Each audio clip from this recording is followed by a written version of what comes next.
Good morning, good afternoon, good evening. It's hard to believe we've already made it through 4 months of working with Algebra 2. We're going to look here at a review of everything we've done this semester. We're going to start off with our absolute value functions. Here it says I can graph the parent function of f of x equals the absolute value of x, and we're going to talk about all the features of it. So to start off with graphing it, if I cannot remember what the shape looks like, we can always go back to and make ourselves a nice handy dandy little table, x and y, where we go through and we put a few negative numbers, so -2, -1, then put 0, 1, and 2. And we plug those in and work them out.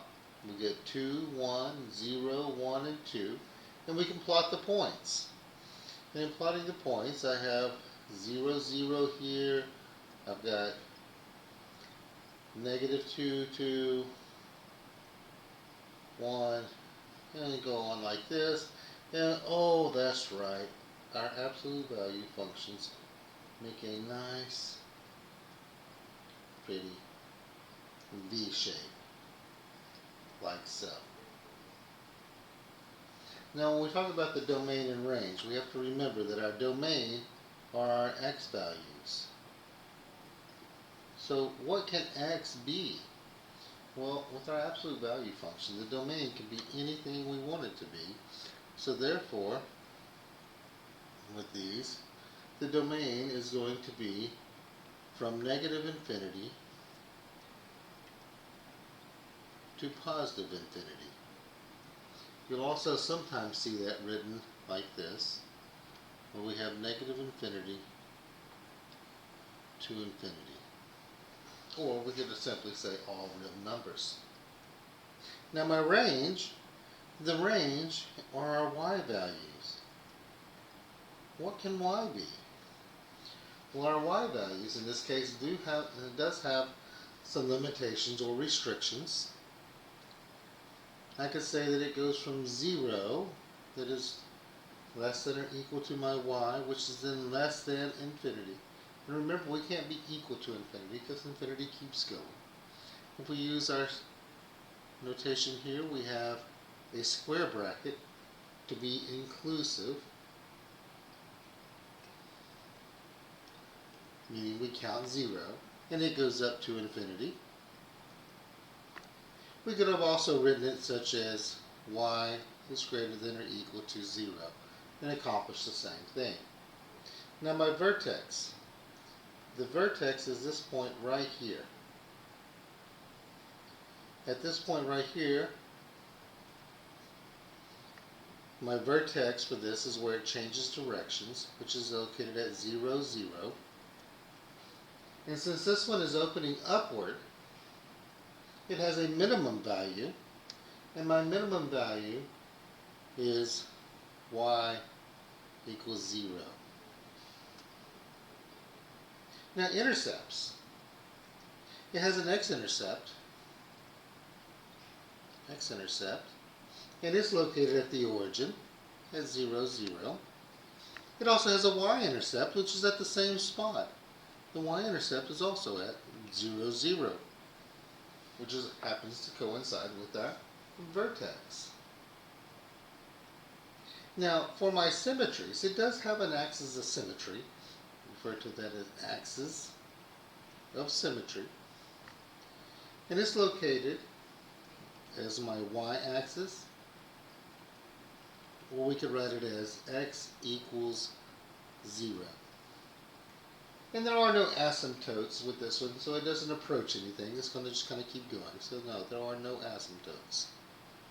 None. Absolute value functions and its attributes. Another item that we looked at this semester was dealing with inverses. So here it says that, hey, write the inverse of the functions below using the notation f of -1 of x. So to do these, we have to remember that I need to switch my x and my y, then solve for y, then replace y with our notation. So look at this. Remember, my f of x is really just my y. So if I switch the place of these, well, if I write these down, it's going to be y equals 3x minus 9. So if I switch the place of x and y, I now have x is equal to 3y minus 9. And my goal is to get the y all by itself. So in order to get the y by itself, I got to first get rid of my 9. So I'm going to do plus 9 to both sides. So I have x plus 9 is equal to 3y. Y is still not by itself, so I have to divide. I'm going to divide both sides, every piece of it, by 3. So I now have 1/3 x plus 3 is equal to y. And it's okay to switch the directions of them. So I'm going to say y equals 1/3 x plus 3, just because it's more the way we're used to looking at them. And then the last step says, oh, replace that y with my inverse of f of x is equal to 1/3 x plus 3.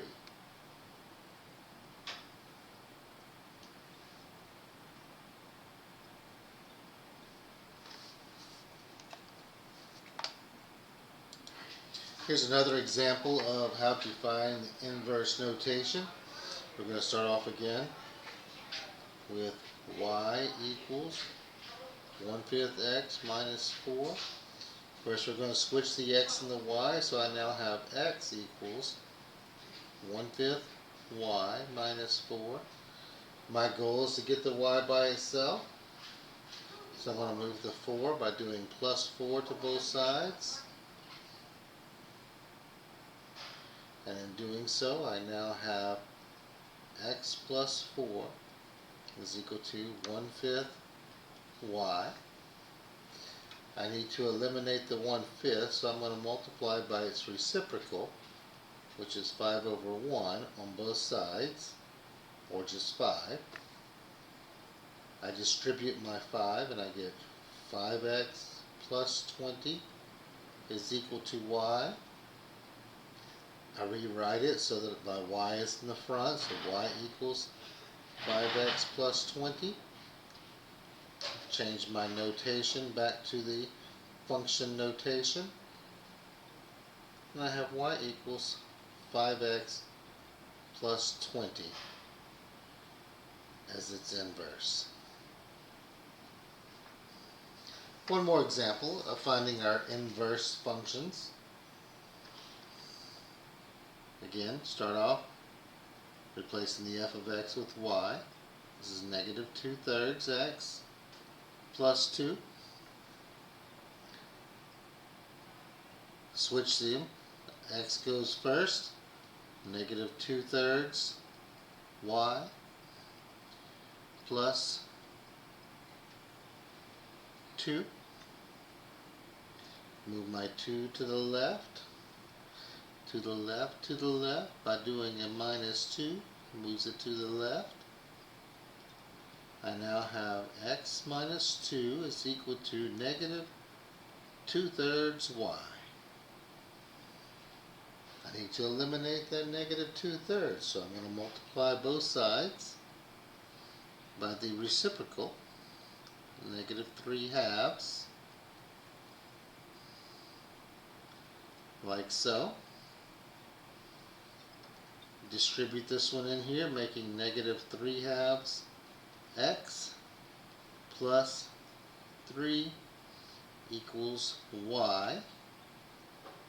So I have f the inverse of f of x is equal to negative 3/2 x plus 3.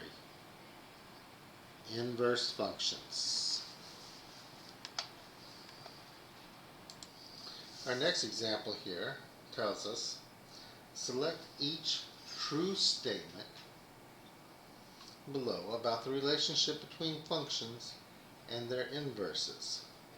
Functions and their inverses.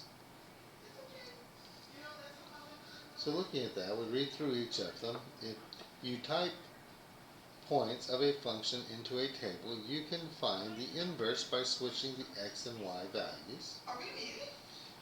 If you graph a function on a coordinate grid and then reflect the graph over the line y equals x, you'll get the inverse of a function.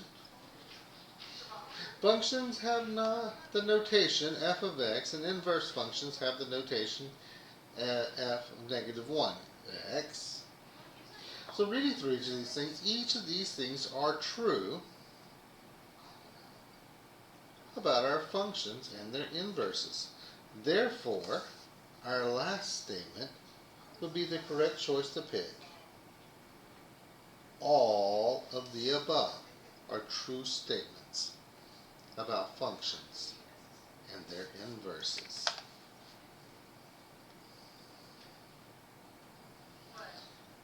So moving along here, looking at our next example, it says here,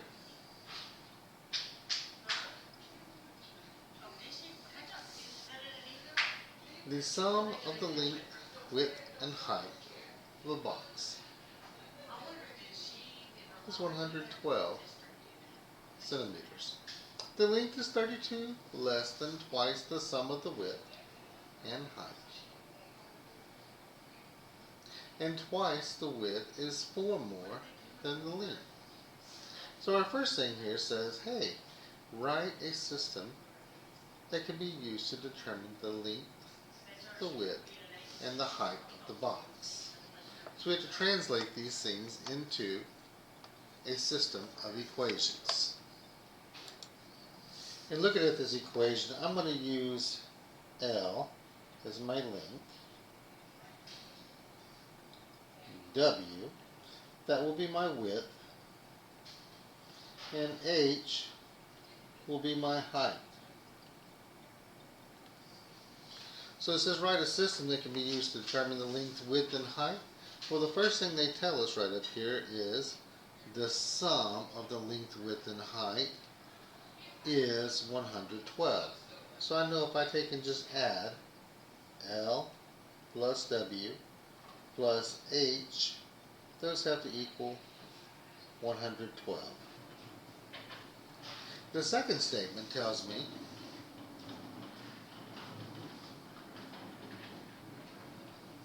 the length is, so L is our equal sign, 32 less than, so that's a minus 32, and we'll put it here at the end.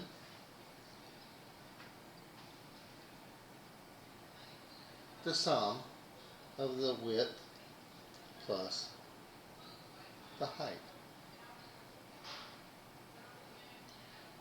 And then my last statement says twice the width, so 2W, is equal to 4 more than the length.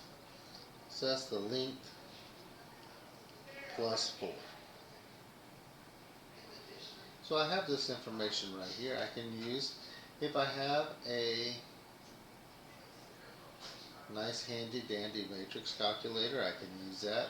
Rearrange these using them as my X, Y's, and Z's in alphabetical order. Or I can just go through and do a little bit of substitution and elimination with them and be able to get all the problems together in one spot. My first equation here, if I do the substitution with them and elimination, I'm going to start off by labeling these as ABCs, because ABCs are easy as 1, 2, 3. I bring the first equation straight over, so I'm going to have L plus W plus H would be 112. The second one here, I'm going to move the W and the H to the left and leave the 32 where it is. So this one right here is going to get rearranged and look like L minus W minus H equals negative 32. And whenever I get this, I can now add these two pieces together. When I add them together, I get 2L is equal to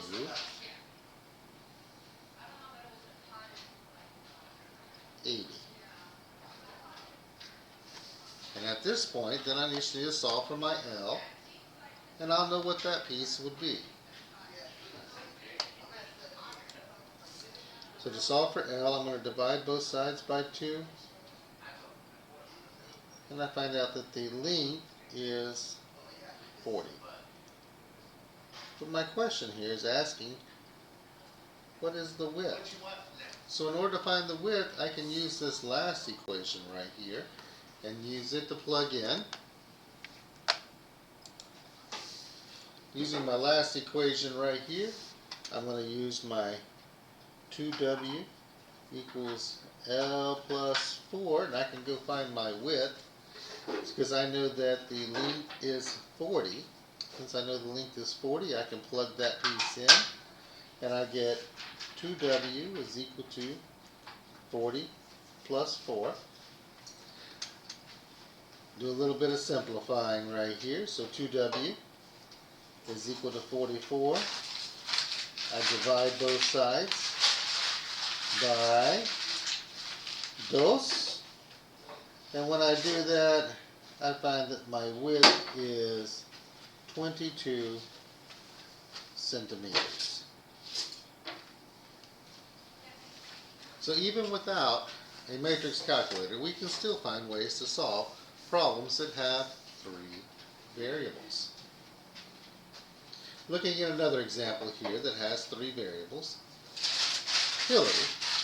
Hillary has 18 coins consisting of nickels, quarters, and dimes.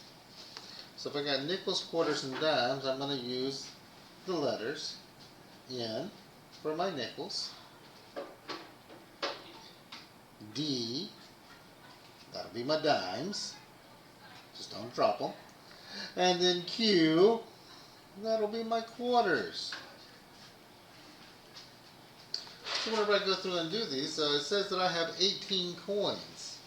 If I have 18 coins of nickels, quarters, and dimes, that means if I add these 3 things together, my nickels plus my dimes plus my quarters, that has to equal 18 because I have 18 coins.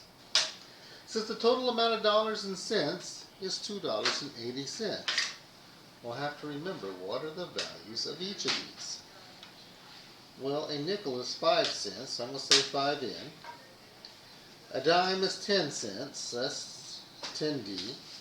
A quarter is 25 cents, so that's 25 Q, and that equals 280 cents. Notice I used all this without decimals because I've changed it to cents, so it's easier to work with.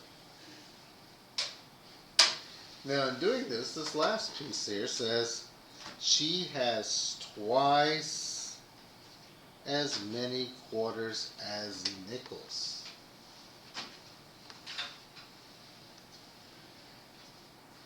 Twice as many quarters as nickels.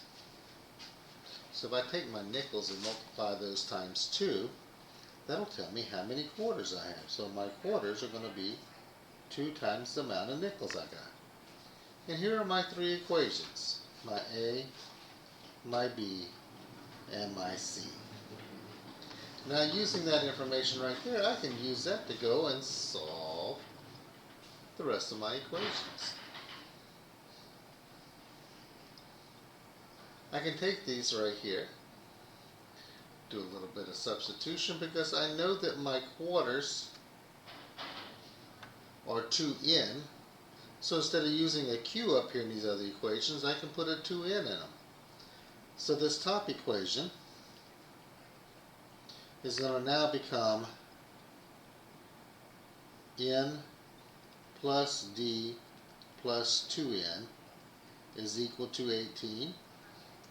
The second equation is going to become 5n plus 10d plus 25 times 2n would equal 280. Now let's clean these things up a little bit. And in cleaning these up a little bit, I get that 3n plus d is equal to 18. And then here I get, this right here becomes 50 plus 5, so that's 55n plus 10d is equal to 280.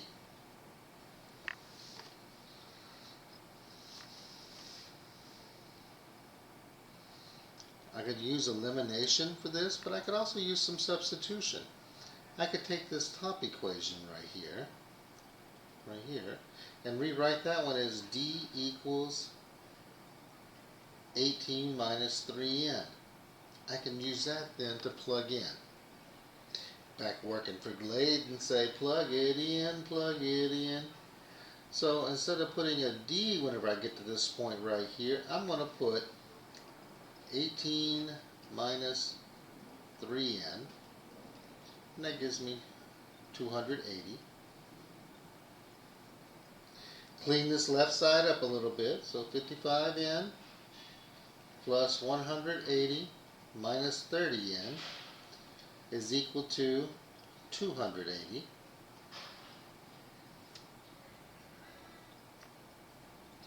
On the left hand side, collect our like terms. 55n and negative 30n gives me 25n plus 180 is equal to 280.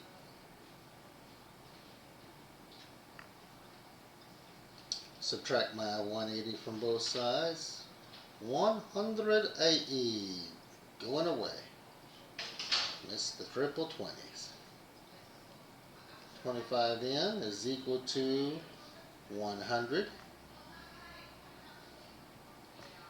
Divide both sides by 25. 25, 25. And I get n is equal to 4. Beautiful. But the question didn't ask for how many nickels. It asked for how many dimes that I have. I can go back to this part right here and find how many dimes that I have. I know that d is equal to 18 minus 3n. So I can plug the 4 in there for my nickels. So d equals 18 minus 3 times 4. D is equal to 18 minus 12. I have 6 dimes. 6 dimes is what Hillary has. Here in this example it says a bakery sells 3 types of cookies.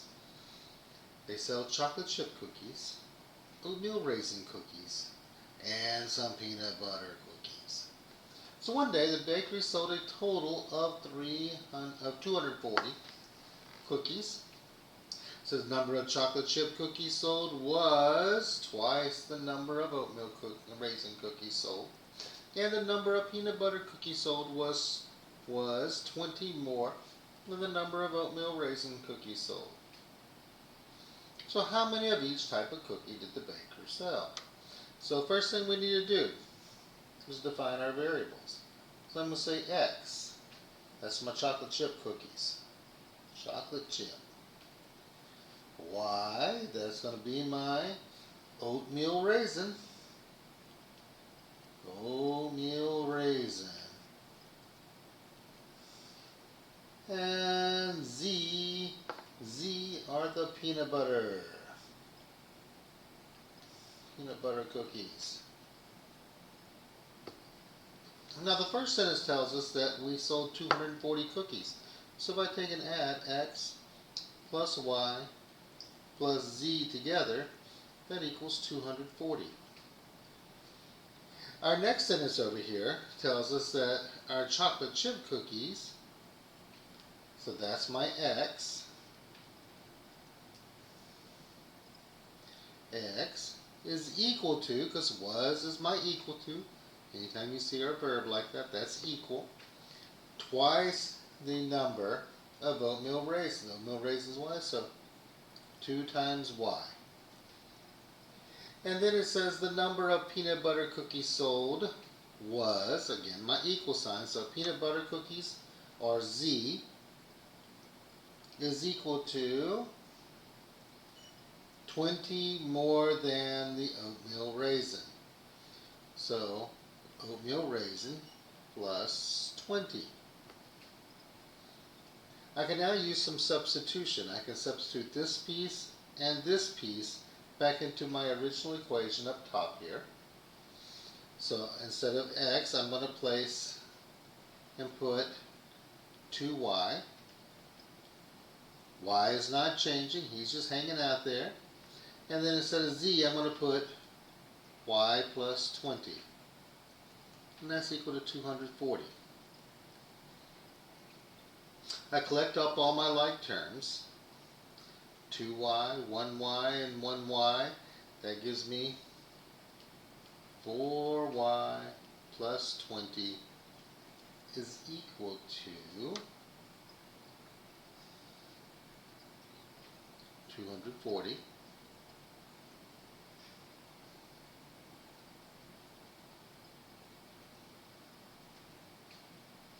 I go through and I subtract 20 from both sides.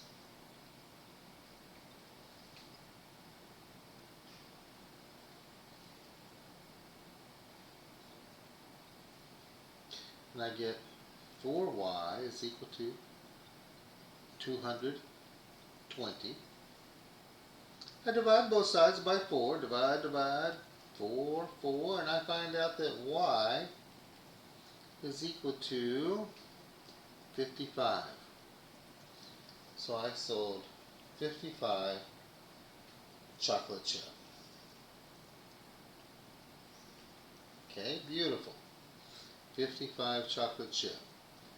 Now to find out for my, well, not chocolate chip, sorry. That was my oatmeal raisins, because I found y. My oatmeal raisins. Oatmeal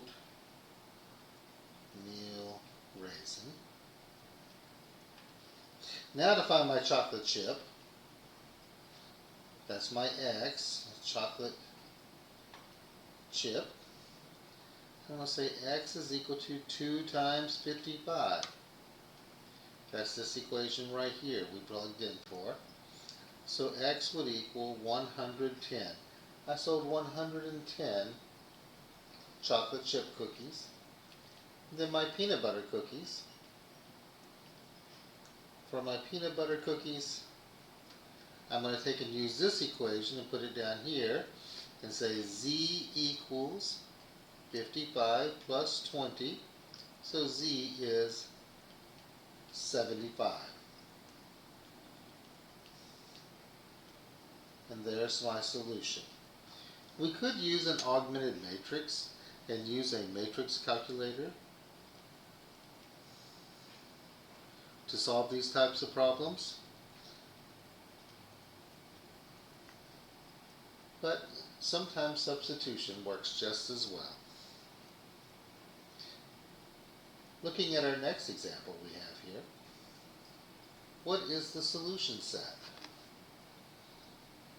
Here I have a 3 by 3. We're going to go through and work these out. We're going to look at how we can use our Desmos calculator to help us solve these problems. With this problem, the first thing we're going to do is we're going to build our augmented matrix and look at how that would be set up. So I would take and put my matrix here. It's going to be a 3 by 4.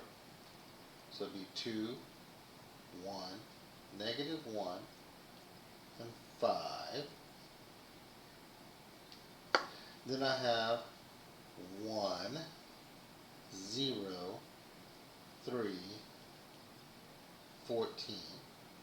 And then the last one would be negative 2, negative 3, 2, and 2. And if I had a matrix calculator, such as the Desmos matrix calculator, I would place this into our, use the matrix calculator here to solve this.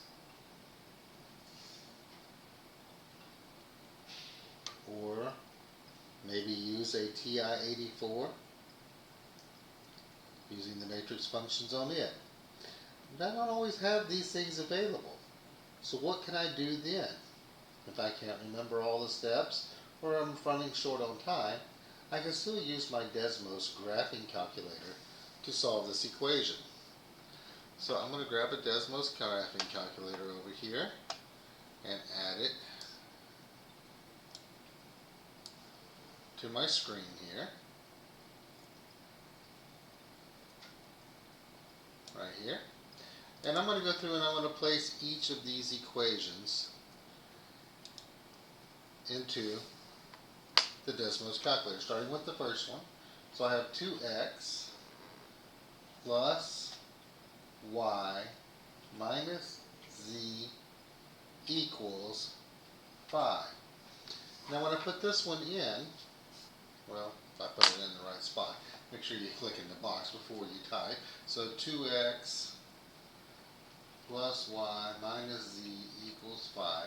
Now when this comes up, you get a little button here that says add slider for z. Yes, I want to add that as a slider. Next, I'm going to add our next equation. X plus 3z equals 14. And then my last equation, negative 2x minus 3y plus 2z equals 2. And I have all three of these things on the screen here. Notice the little dots on each of them. I want to move my slider now until those dots come together. So as I start moving along, and it looks right here that all three lines are intersecting each other. So as I do that, I hover over this point here. I have now 5, negative 2, that's my x and my y. And then my z slider is on 3, so my ordered triple would be 5, negative 2, 3. And we have just solved that system of equations using the graphing calculator in Desmos. Now with this one over here, it's the same type of thing. We're going to go through and it says write the value of z. So we're trying to find out what z equals. So fix my augmented matrix, because they ask for it right here, just in case. To get these, remember I'm just using the coefficients of each of our variables. So I have 2, 1, 2. Then I put 15 here. I put a nice line here for that to separate them. Then I have 3, 1, 3, 21. 4, negative 1, negative 1, 11. Remember, this is my x, y, and z whenever I go and do the augmented matrix, the reduced row echelon form. And after I plug that into my calculator or work it out, I find out that z equals 11.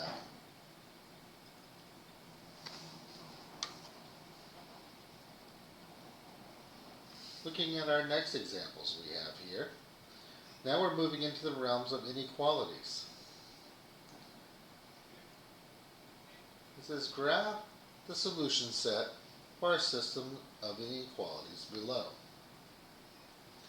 So for this one, I'm going to take this system right here and I'm going to take the first equation, x plus 2y is less than or equal to 8, and I'm going to put it in my form y equals mx plus b. just so it's easier to graph. So the first thing I'm going to do is move the x to the right. Move it to the right, to the right, to the right. Got to move it to the right. 2y less than or equal to negative x plus 8. Beautiful. Now I got to get rid of that 2, so I'm going to divide. Divide this piece by 2, which means I got to divide everything by 2. And I now have y is less than or equal to, our inequality does not change because we divided by a positive number. So that's a negative 1/2 x plus 4. I can graph that point now. To graph it, I go up to 4. I put a point. My slope, I'm going to rise 1 and run 2. I can do it a couple of times if I need to make sure my line looks pretty. I can go down and go to the right, same thing. Since it's negative, it has to be going this direction. It says equal to, so it is a nice solid line, like so. And it says y is less than that. So if y is less than that, that means I'm going to shade everything that is on this side of it. Now for my next equation over here, I've got 3x minus y is greater than 5. I'm going to move the 3x over to the right. 3x minus 3x minus 3x. So I now have negative y is greater than negative 3x plus 5. I've got to divide everything by negative 1. I have y. Since I divided by a negative, remember, dividing by a negative, the inequality changes directions. Flips that bad boy over. It becomes 3x minus 5. So I'm going to graph it. I'm going to go down to 5. Place a point. My slope is 3 over 1, so I'm going to rise 1, 2, 3, and go to the right 1. 1, 2, 3, to the right 1. 2, 3, and to the right 1, like so. And you can put several of these in here if you need to. And this one is just a plain less than, so we get a nice dashed line.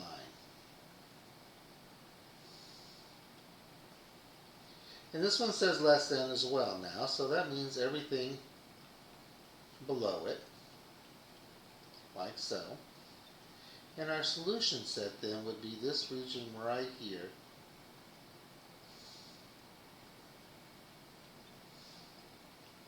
where the two shaded regions intersect each other.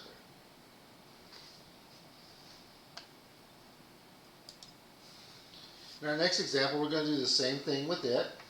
We're going to go through and graph. So take my x minus y greater than or equal to 3. Move the x to the other side. So I do a minus x minus x. I have negative y greater than or equal to negative x plus 3. Divide every piece by negative 1. And I get y is less than or equal to x minus 3. So I go down to negative 3, place a point.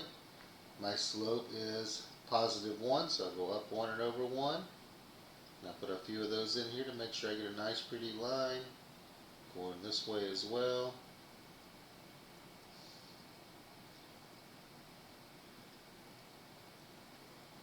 Like so.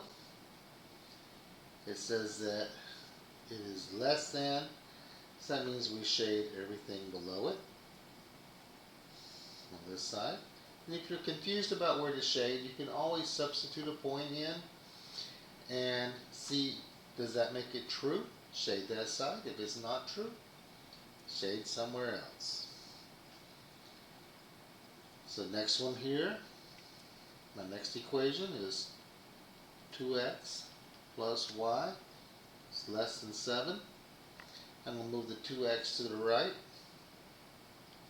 Minus 2x, minus 2x. and I get y is less than negative 2x plus 7. I go up here to 7, so 7's way up here, put a point. I've got negative 2x, so I want to rise 2 and run 1 to the left, and I can also go down like so. This one is a plain less than, so he just gets a dashed line like so. And it's less than, so he's going to be shading this region. And again, the overlap area is our solution set. We have one more example like this one. Here, I have x plus y is less than or equal to 4. I move the x over to the right, so I have y less than or equal to negative x plus 4. So I go up here to 4. 1, 2, 3, 4, and place a point. I have negative x, that means up 1 over 1 for my slope. It's less than or equal, so he gets a solid line going down like this. Y is less than it, so I shade everything on this side, like so. Our next equation is x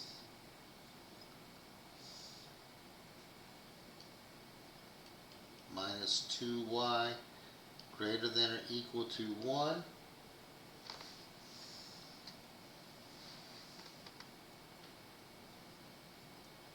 So for here, I move the x to the other side, so I have negative 2y greater than or equal to negative x plus 1. Divide everything by negative 2. Y is, oh, wait a minute, he changes directions because I divided by a negative. Make sure we pay attention to that. So it's going to become less than or equal to a positive 1/2 now, x. And this one here is minus 1/2.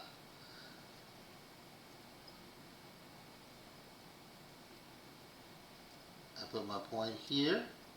I rise 1, run 2, like so. Rise 1, run 2. He gets a solid line going up like that. Sorry about that.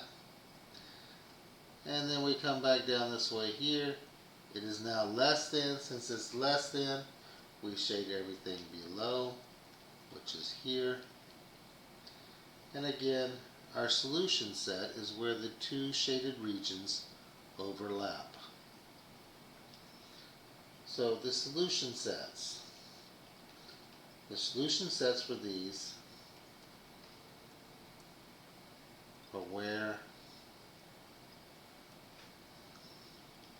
the regions overlap, such as here, here, and here.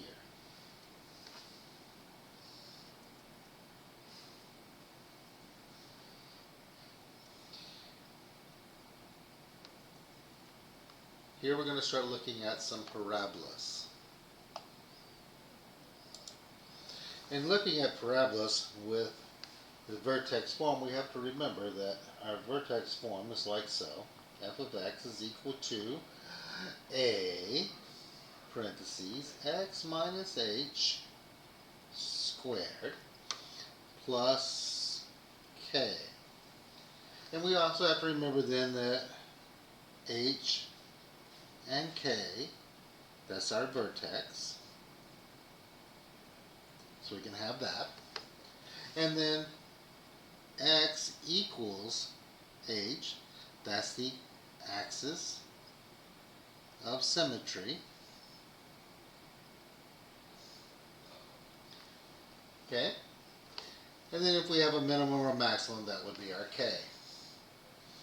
So in our first problem that we have right here, it says the parabola has a vertex of 1, negative 1, it opens downward and has an axis of symmetry of x equals 1. Well, since this is my vertex, this is my h and my k. So I know now, so my function of x is equal to a x minus h plus k. So I'm going to go plug these in here. So I have f of x is equal to a x minus 1 squared minus 1. Now, since it tells us that it opens downward, my a value right here, we can pick a to be -1 or any negative number. They did not give us any other parameters beyond it opens downward. So any negative number would do. So my final answer for this would be y, which is the same as f of x, is equal to, let's say, -3 x minus 1 squared minus 1. And there, we've just written the equation of a parabola with a vertex of 1, -1, and it's opening downward. And again, remember, our a value right here can be any negative number. Now looking at our next example here, they give us a little bit different. It says the parabola has a minimum value of 5, a minimum value at 5, and an axis of symmetry at -4. So if it has a minimum value, that means it's going to be opening upward. So if I do just a quick graph of it right here, my axis of symmetry is at -4. 1, 2, 3, 4. I'm going to put a little dash line here, my axis of symmetry. Then it tells me, oh, I got to go up to 5. 1, 2, 3, 4, 5. There is my vertex. And since it's a minimum, it's going to be going up. So now, this point right here, that is my vertex. My vertex is always located on the axis of symmetry. So my vertex is located at -4, comma, and it's located at the minimum or the maximum, in this case the minimum, 5. So, I'm going to go through and say y equals a parentheses x minus h squared plus k. My h and k are again these values here, h, k. I can plug those in.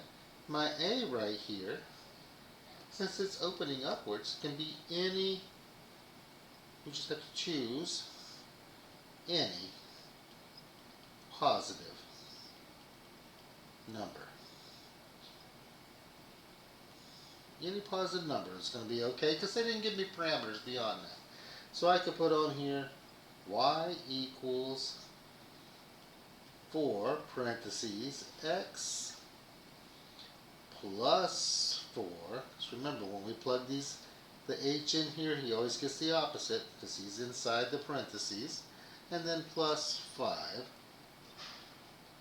And that one will be okay. And again, since I didn't get parameters beyond what was given, any positive number would do for my a. Looking at my next example right here, it says our parabola is going to pass through my point 3, 8, and it has a vertex of 2, 1. Vertex, oh that's important, that's my h and my k. Now this one I do have to go and actually find my a. So I'm going to start off with y equals a x minus h squared plus k.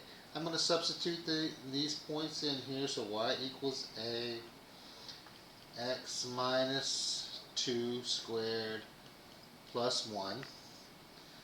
I'm going to take this now and plug in my 3, 8. So I'm going to put 8 right here where y was, equals a, parentheses. Instead of 3, instead of x, I'm going to put my 3, minus 8, minus, we close our parentheses and square it, and plus 1. I now need to do a little bit of algebra and arithmetic and solve this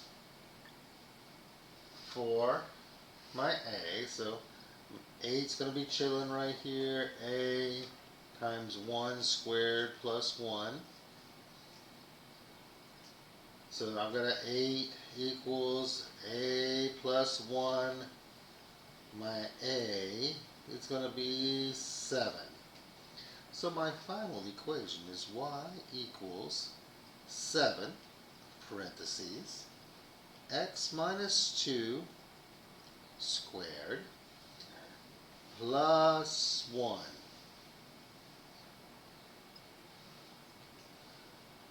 And there's our equation.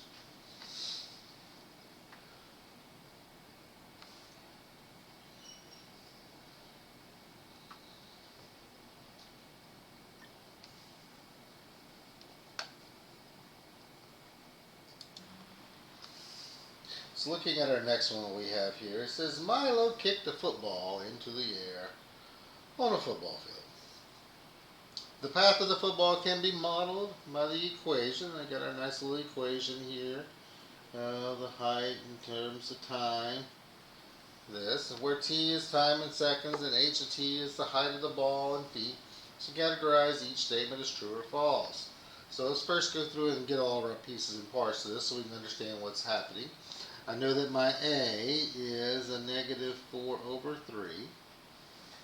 I know that my h is going to be 5.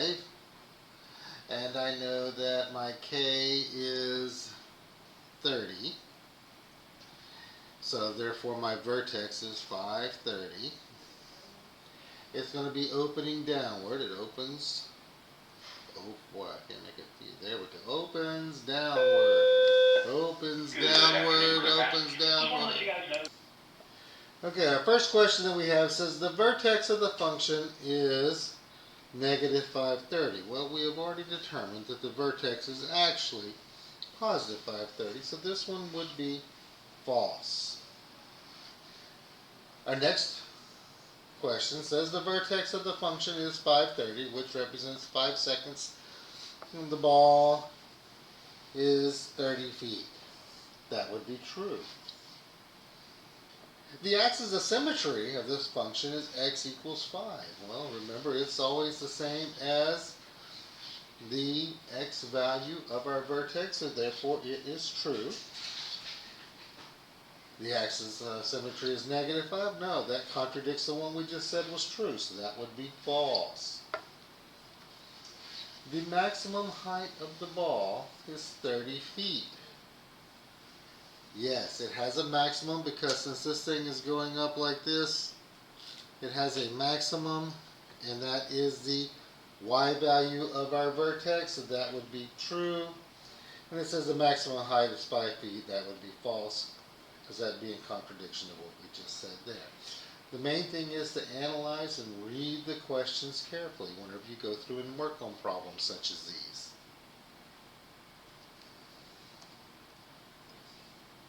Looking at our next section.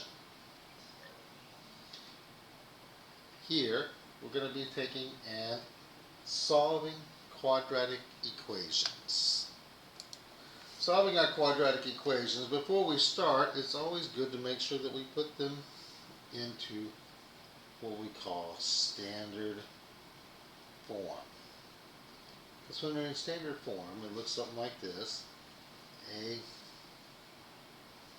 X squared plus bx plus c is equal to 0. And we need that, especially whenever we want to go through and have to use our quadratic formula. Quadratic formula is the opposite of b plus or minus the square root of b squared minus 4ac, and all of that is over 2a. So, first thing I need to do with this one right here is put it in standard form. To do that, I'm going to move my 11x to the left, to the left, to the left.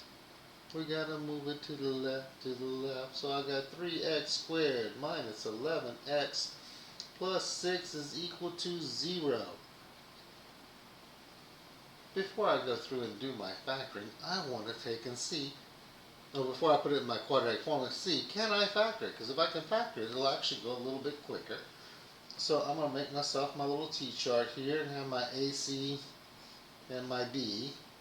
Well, my AC in this case it will be 3 times 6 is 18. And I need to get negative 11.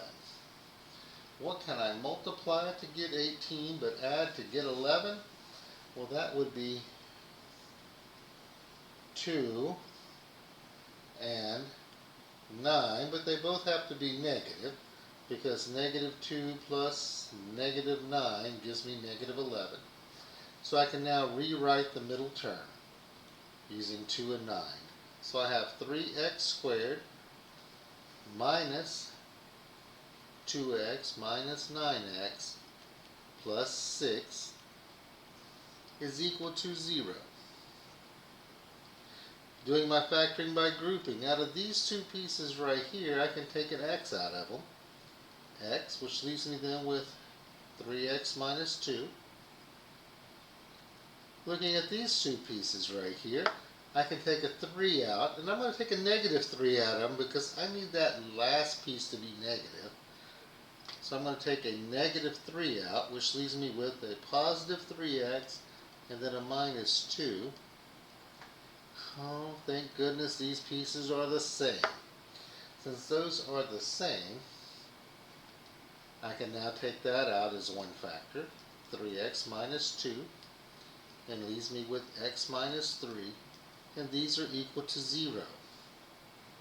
At this point, we're going to use our 0 multiplication property of 0, and we're going to take and say 3x minus 2 is equal to 0, x minus 3 is equal to 0.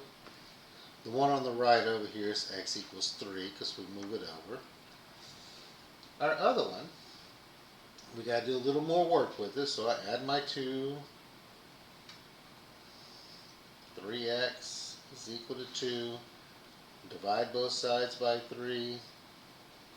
And I see that x is equal to 2/3. So our solutions for this quadratic equation are 2/3 and positive 3. Looking at this then, for our next equation here, I'm going to put this one into our standard form, but I'm going to move this one to the left, a plus 13 to both of these. So I have x squared minus 4x plus 13 is equal to 0. And I've got my little t-chart over here, my AC, my B. AC is 13, B is negative 4, 13 is prime, and I do not believe that 13 times 1 is going to give me 4.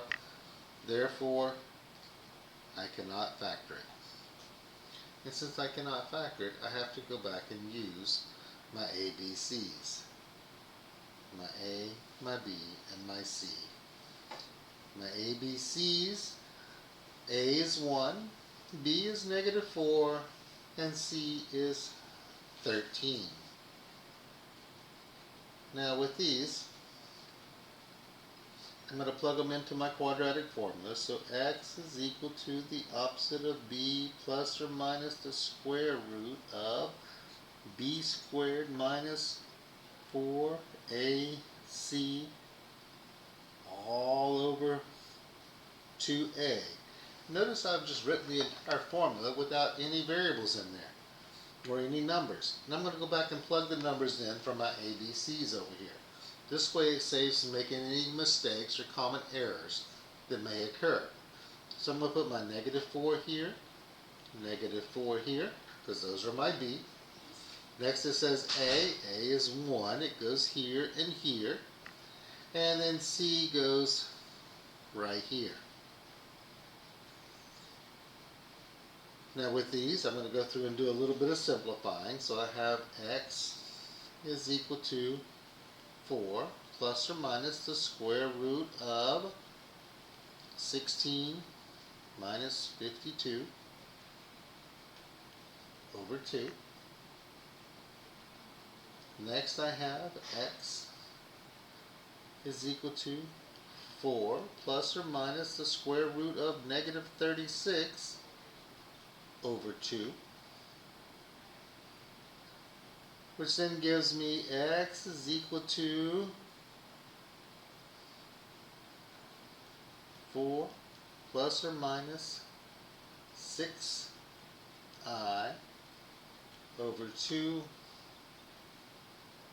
I divide, 2 goes into these, so I get x is equal to 2 plus or minus 3i, or we could write these out as the x equals 2 plus 3i, x equals 2 minus 3i, and those would be our solutions.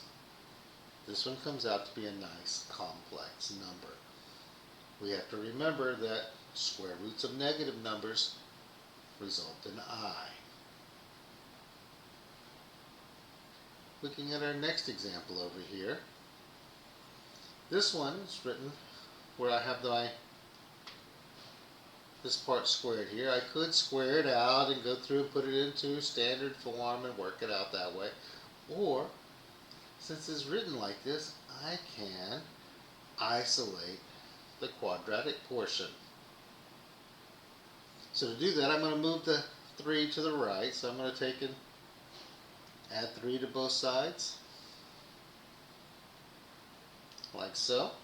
So I now have 6x plus 8 squared is equal to 42. I'm going to get rid of the 6 that's out front here, and I'm going to do that by dividing both sides of my equation by 6. Here, these 6's cancel each other out, leaving x plus 8 squared is equal to 7. At this point, we're going to take the square root of both sides. The square root, and in doing so I get x plus 8 is equal to a positive or a negative version of the square root of 7. Subtract 8 to the other side, so minus 8, minus 8. I cannot put these together, and 7 is not a perfect square, so I'm just going to leave it as x equals negative 8 plus or minus the square root of 7, or I could write them out separately as x equals negative 8 plus the square root of 7, x equals negative 8 minus the square root of 7. Solving quadratic equations. Looking here at number 23, a ball is thrown in the air. The relationship between the time the ball is in the air, t, that's our seconds, and the distance above the ground the ball is, h, is our in feet, is shown in our equation. They have our equation right here for us. Okay? It says, how many seconds will it take the ball to hit the ground? So, what we're trying to figure out, the ball is being thrown. It starts here at 4 feet at 0 seconds. And it's going to go up and over. And we're trying to figure out where it has 0. Because this would be my time along this axis. And this would be my height along this axis. A couple of ways we can go about this. We can take and use our quadratic formula, get my a, b, and c, and put negative 16, 30, and 4 into the quadratic formula, which would then be x equals the opposite of 30 plus or minus the square root of 30 squared minus 4 times negative 16 times 4, and all of that divided by 2 times negative 16. And we could go through and work all that out. Or we could use a little bit of technology and think about what it is we have here. We could get our handy dandy Desmos graphing calculator, and we could go and plug in our original equations, except changing the h and the t's to x's and y's. So I'm going to have y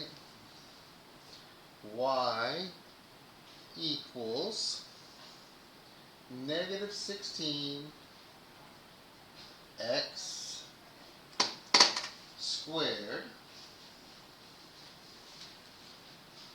plus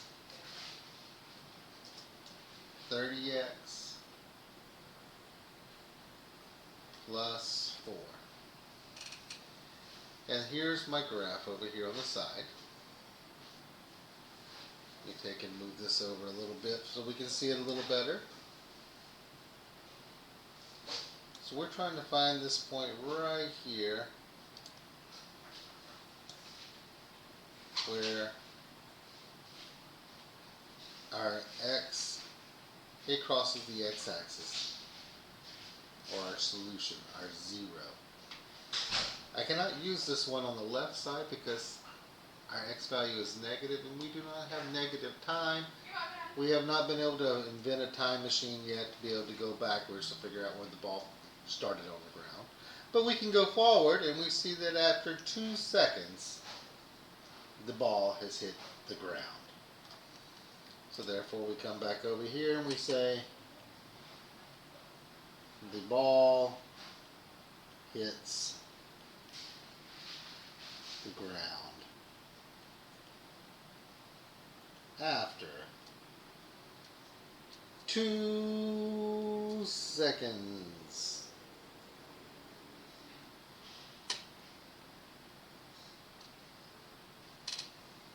Okay.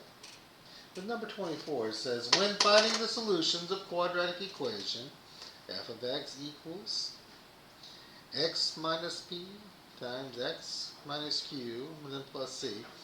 What do these solutions represent? It's the solutions of any quadratic equation. We have to pick the best solution. The solutions are where the parabola crosses the x-axis. Yes, solutions are always where they cross the x-axis. So this one's looking pretty good so far, but let's go check the rest of them. Solutions where the parabola crosses the y-axis. Our y-intercept is not our solutions, therefore this is not a good one. Solutions are where the coordinates of the vertex. Well, the vertex can be on the x-axis, but it does not have to be. Okay?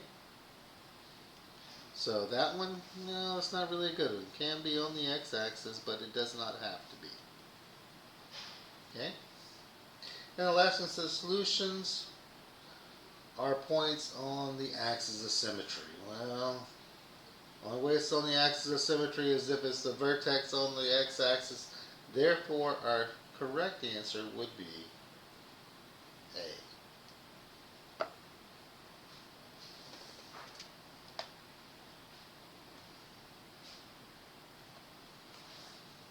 Moving along here, describe the effects on the parent function f of x is equal to the absolute value of x when it has been transformed by our functions below. Looking at this right here, I have a negative in front of it, and I got this plus 3 out here. So the negative in front of it, this piece tells me that it has been reflected over the x-axis.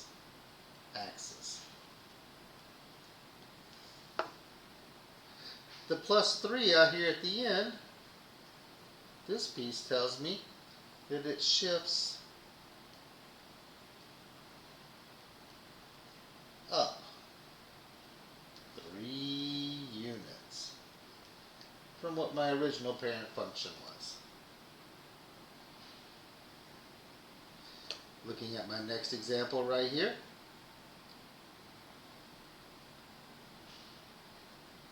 My number out front here. This one tells me that we have a vertical stretch by a factor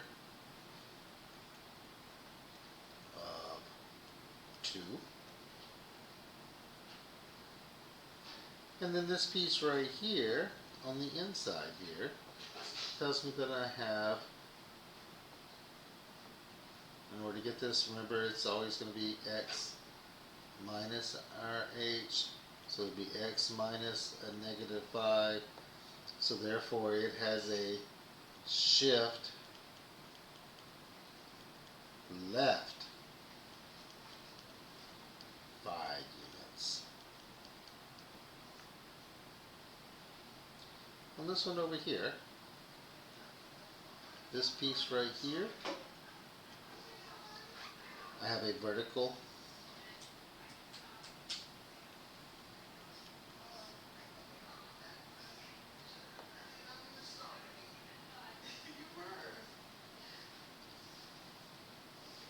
stretch by 1/2, or basically it's going to be getting wider because it says 1/2. This piece right here tells me that it's going to shift right 5 units. And then this piece right here says, hey, shift down 3 units. And our last one over here, the first piece tells us a couple of things here. It's going to be reflected over the x-axis.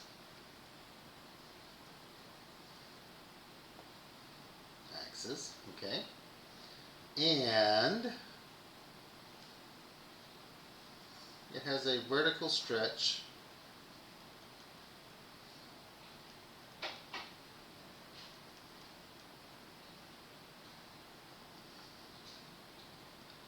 by a factor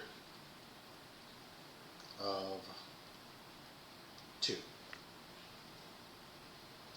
This piece right here in the middle, it tells us that we have shift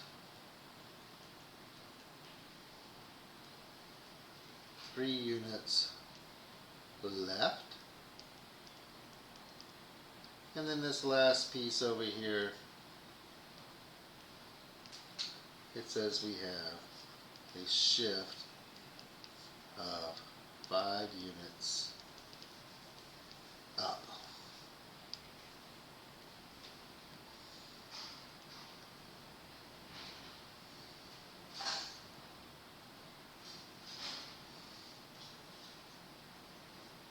Okay. Looking at our next section here. Determine all possible solutions of the absolute value equations below. And first thing we have to remember when we do these things is we need to first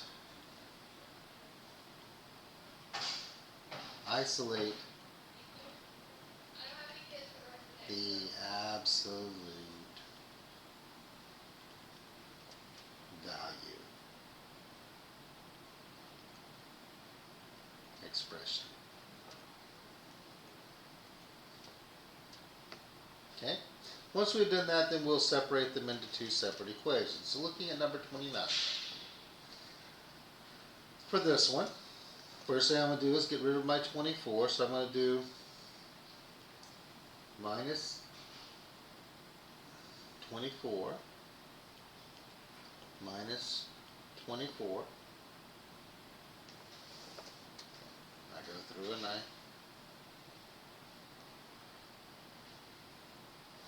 now have 2 times the absolute value of x minus 14 is equal to negative 8. I divide both sides by 2. Divide this side by 2. Divide this side by 2. And I get the absolute value of x minus 14 is equal to negative 4. But I stop there and pause and go, wait a minute. Absolute value always has to be positive because it is a measurement of distance. So I stop and write no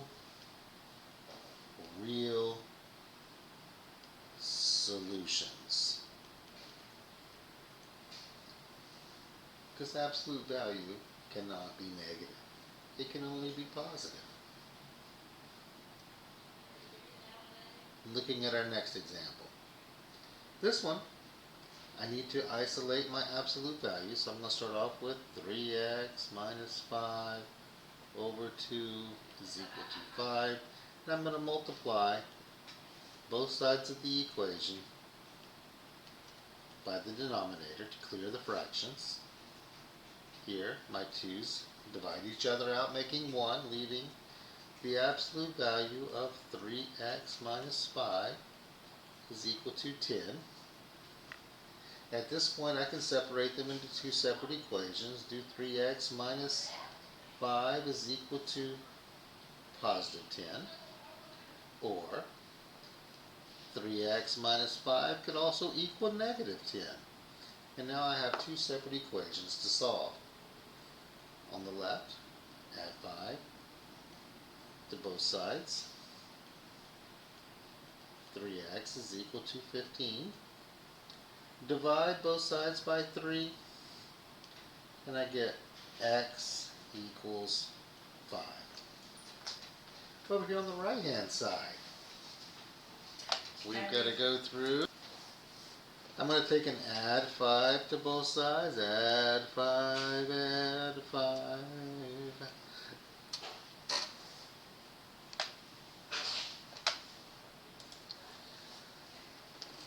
I now have 3x is equal to negative 5.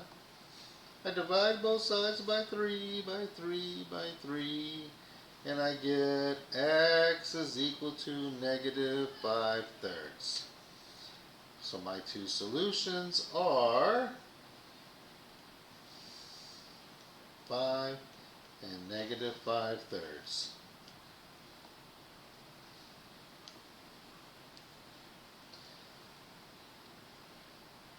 Looking at my next problem here.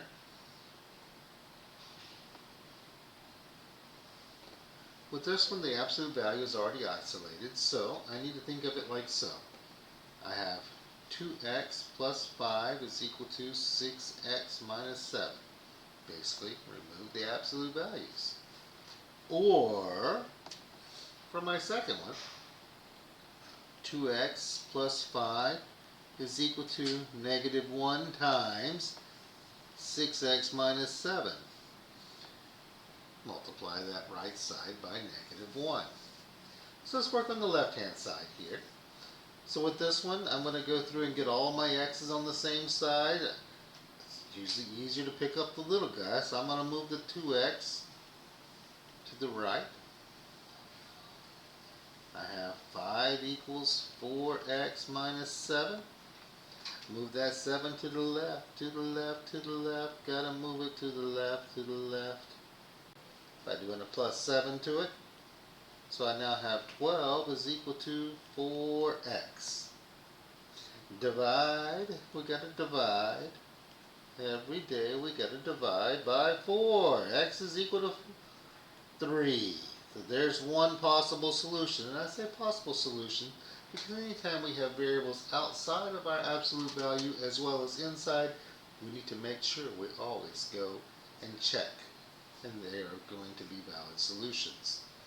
So, looking at our next piece here, let's go to the right-hand side. 2x plus 5 is just hanging out, and this becomes a negative 6x plus 7. Again, get all the x's on the same side. This time we're moving negative 6x by doing plus 6x to both sides. I get 8x plus 5 is equal to 7. I'm going to take and subtract 5 from both sides. 8x is equal to 2. Divide both sides by 8.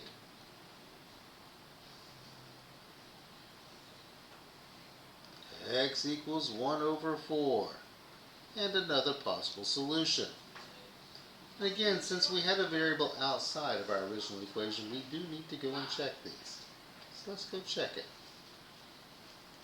So I'm going to take and do absolute value of 2 times 3 plus 5 is equal to 6 times 3 minus 7. The left-hand side becomes absolute value of 6 plus 5, which is equal to 18 minus 7.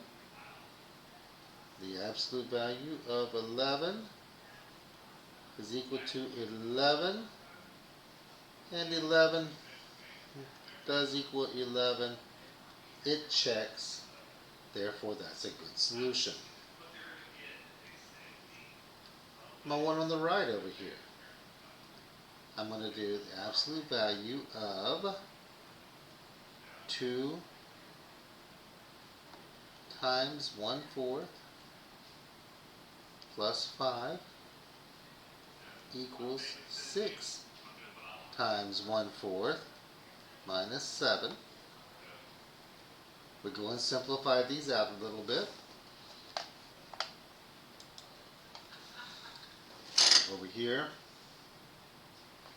this becomes the absolute value of 1/2 plus 5 is equal to, this one becomes 3/2 minus 7. This is the absolute value of 5 1/2 is equal to, and if I go through and do these right here, this becomes a negative 11/2. And no matter how I slice it, absolute value cannot equal a negative number. Since it cannot equal a negative number, this one is not going to be a valid solution.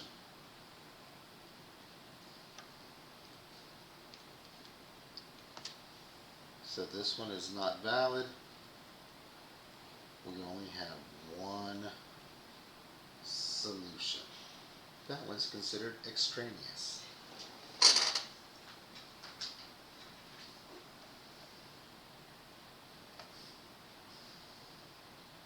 Moving along here. Write the domain and range in both inequality and set notation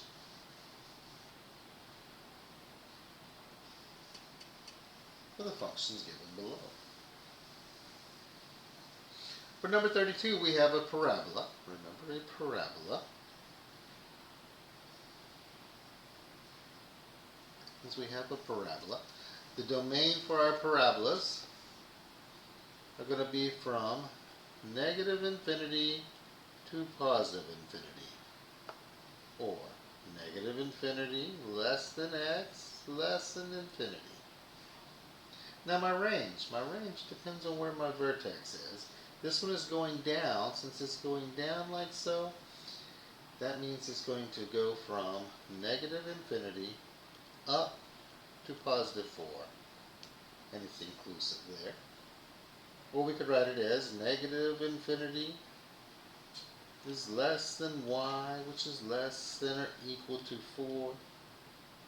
Or even yet, we can still write this one. It's just y is less than or equal to 4. Those would all work. Okay? Our next one right here,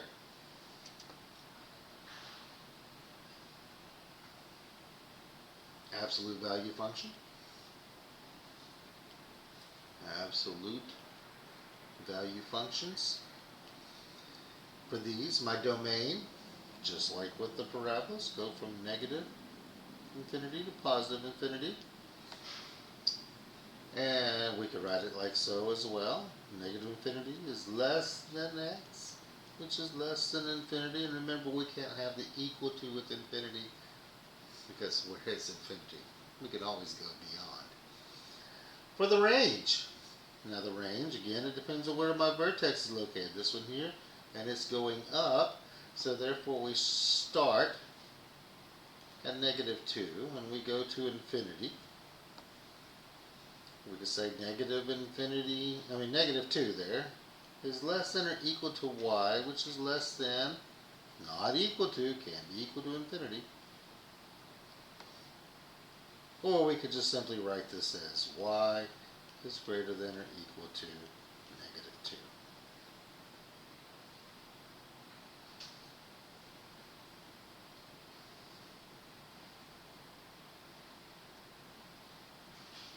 Number 34. Absolute value again.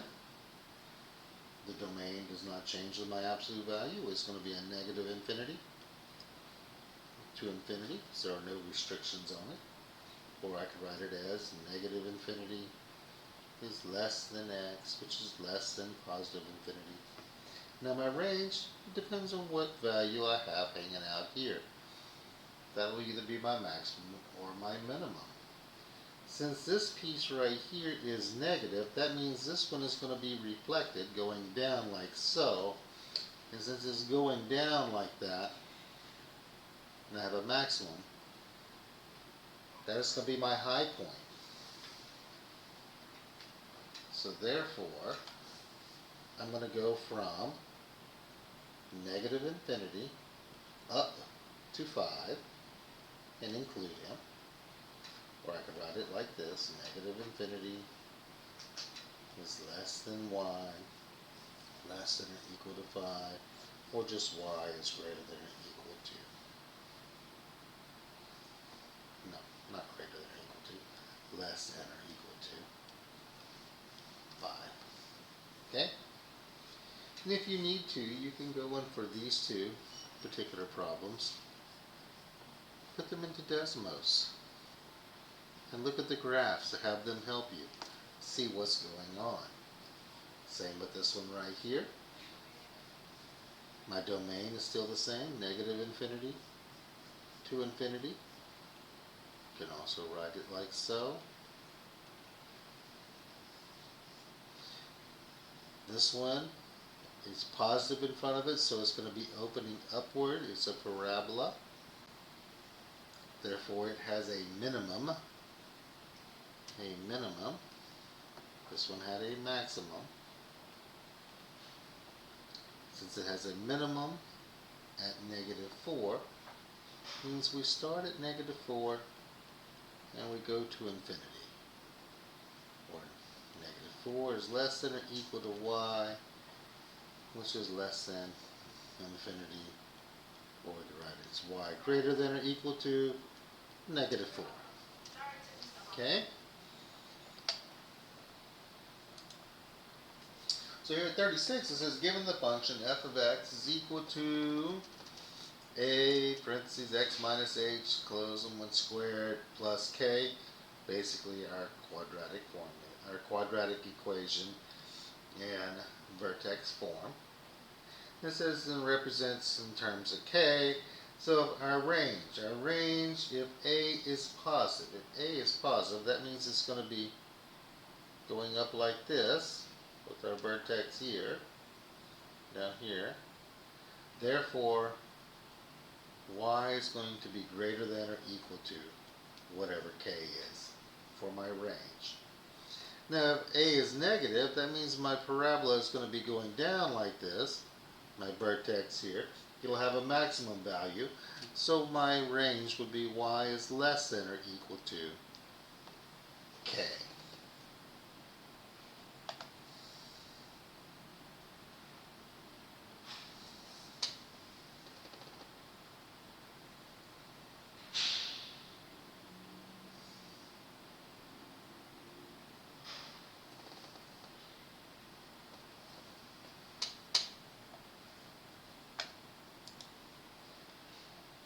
Here with this problem, we're going to take and use some technology to help us along with it. It says a ball is thrown into the air and its height is measured random times. Relationship between time and height is quadratic. So if we think about this, this quadratic is going to be going like this.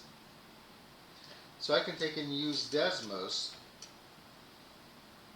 to help me out with it. I'm going to go and add a table. And I'm going to go place my x values and y values in here for each of these. So I have 0, 1.2, 2.3, 3.5, and 4.5. Then I'm going to put in my y values, 0, 8, 12, 15, and 10. And at this point here, I look over at my graph and go, okay, well, it kind of looks a little bit like it could be quadratic. So I come up here to my choices here where it says add a regression. And I go, and well, it's not quite a straight line. So then I come and check my next one. I have lots of choices. I'm going to choose the quadratic regression. It's pretty darn close. I'm going to look on here and find where it hits 0. So back on the ground again. It's on the ground, located at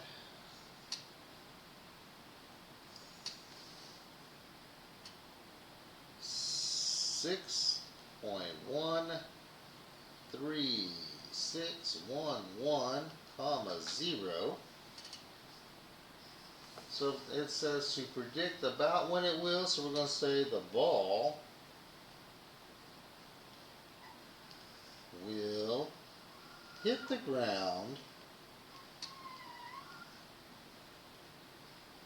in about 6 seconds, which is pretty darn close, because 6.1 is real close to 6 seconds.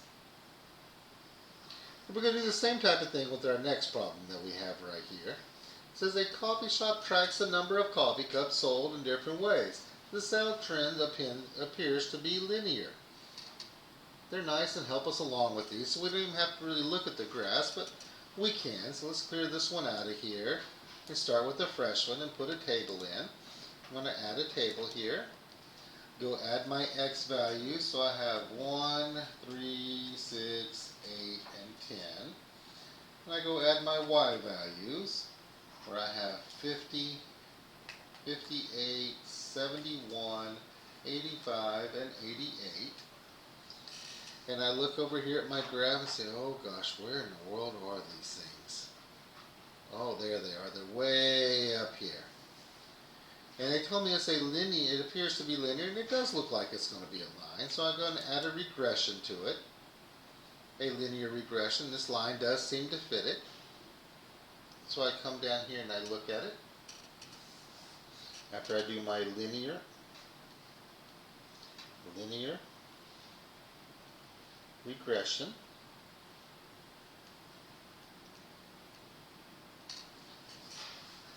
I get my equation is y equals 4.489x plus 45.263. And I need to know on day 21,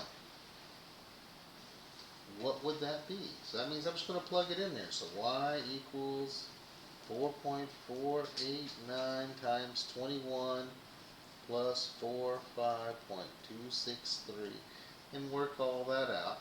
And remember, we can only have whole cups of coffee, so when we go and put this in, I can use Desmos to help me with the calculations. So I'm going to have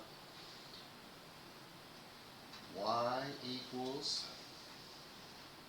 4.489 x plus 45.263. So here's my equation. So I'm going to go back to this equation here, and I'm going to come up to my gear here and say, hey, let's go and add a table to that. And I need 21 days. So I hit 21 and I get 1. Y is equal to 1.3, no, not 1 point, 100. 139.532. Ah. So that means I'm going to have about 140 cups of coffee as my prediction. After 21 days.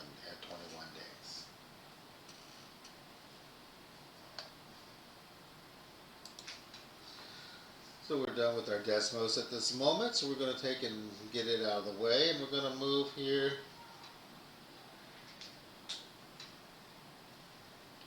putting this back full screen to our next page. And so the model rocket is launched into a lake near Jessie's home. She's looking at her down her second story window with her brother, Arthur. They can only see the rocket when it passes their window 20 feet high. The graph models the path of the rocket. So at what times will the rocket be out their window? So I look here, 20 feet. 20 feet is right here at the height of my rocket. I follow it along here. And I see, oh, here and here. So therefore, Jessie and Arthur can see the rocket at 2 seconds and at 10 seconds after the rocket has been launched.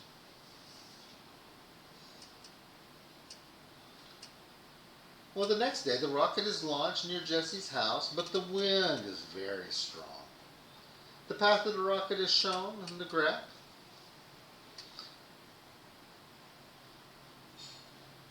So we look at it and say, hey, what's different about the path of the rockets compared to the day before? Well, our new path is not symmetrical.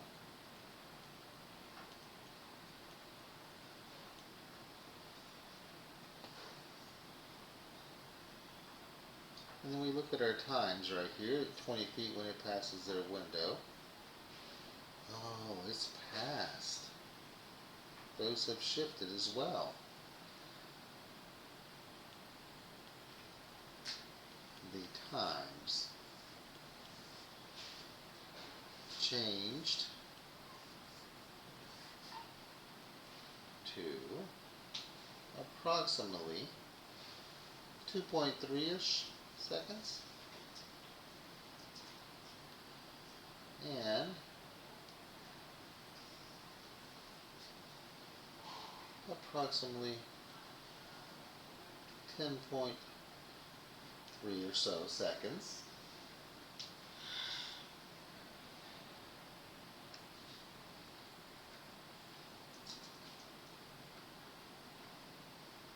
And the max height has also changed of our rocket. The max height increased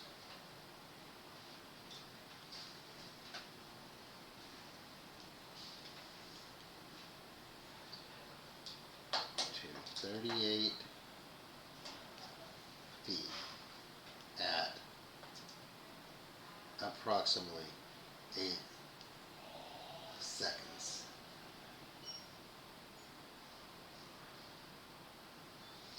This concludes everything we have for the end of our first semester review.